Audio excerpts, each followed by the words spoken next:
Good morning, Tameshia, and welcome to Hometown Living. How are you? I'm well. How are you? Good. Thank you for being here. Thank you for having And this is a very sensitive subject, so I appreciate that you're here to talk to us about this. Absolutely. And tell us about your organization. Yes. So it's S.A.V.E, correct? S.A.V.E. Okay, so tell me about S.A.V.E. S.A.V.E. is an organization that I founded designed to support those who have been victims of sexual assault, harassment, anything of that nature, to support their families, to let them know that, you know, even though you have had a life-changing event, it's not the end, and you can grow past that event that happened in your life. How important is it to be able to have something like this? Because I feel that there are a lot of these different instances that aren't reported. There are a lot that are not reported. I would say out of 10 instances, there's at least 6 or 7 that are not reported, and at least 8 or 9 of those attackers do not get convicted or they don't experience jail time. It's important to have something like this because when you experience a life-changing event of this sort, there's no support. Sometimes you can't move past it. And so you have to have support in order to move past it, to even get past the mental part in your mind of knowing that, you know, this is not my life and this is not who I am. So you have a personal experience as to why you started this. I do. At the age of 15, I was molested and then raped. As a result, my oldest son was born. A few years later, someone broke into my home and I was then raped again. And so my first attacker did not get reported. Close family friend. The second attacker is currently doing jail time. And so in that, I realized that I needed help. I did not always have the help that I needed. I didn't always have the support that I needed to know that this would not depict my entire life or the rest of my life.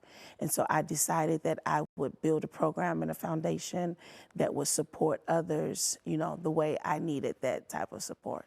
How important is it for you to have this organization out there to teach other women that they aren't a victim of their circumstance?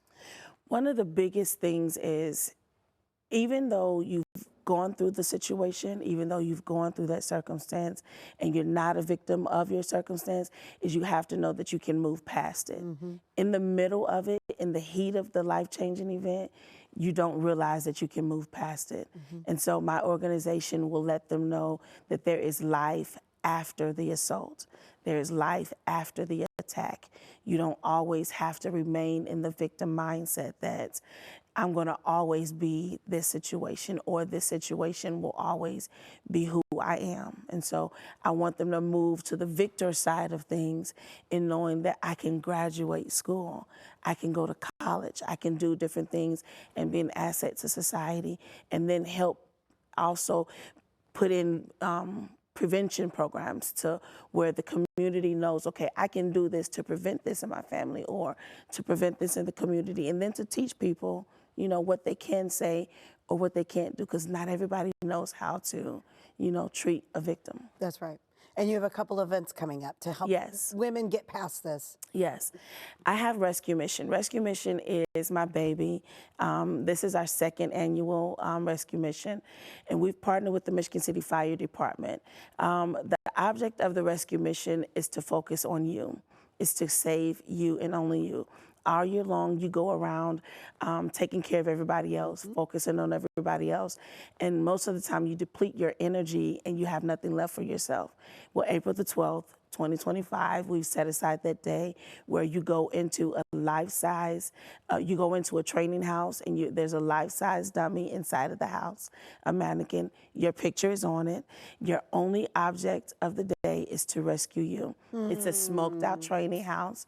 You get to gear up from head to toe in the fire gear, and you're rescuing you and you're pulling yourself to safety. Now, the mannequin is a heavy mannequin, and it's life-size, because through life, there's heavy things that we accomplish that we, you know, stumble upon, and you have to kind of fight to get through it. So it's not going to be easy pulling yourself to safety, but that mannequin will let you know that I found myself, and now I can pull myself to safety. And outside of the house will be people cheering you on. I love that. And there's so much symbolism to that, more than anyone would know. So Thank you so much. Thank you for the bravery that you have to bring this to light and to be able to help others going through what you went through. Thank you for having me. Thank you. If you would like to attend the rescue mission for S.A.V.E, you can give Tameshia a call at 219-243-2890 or email her at waycrymc1@gmail.com.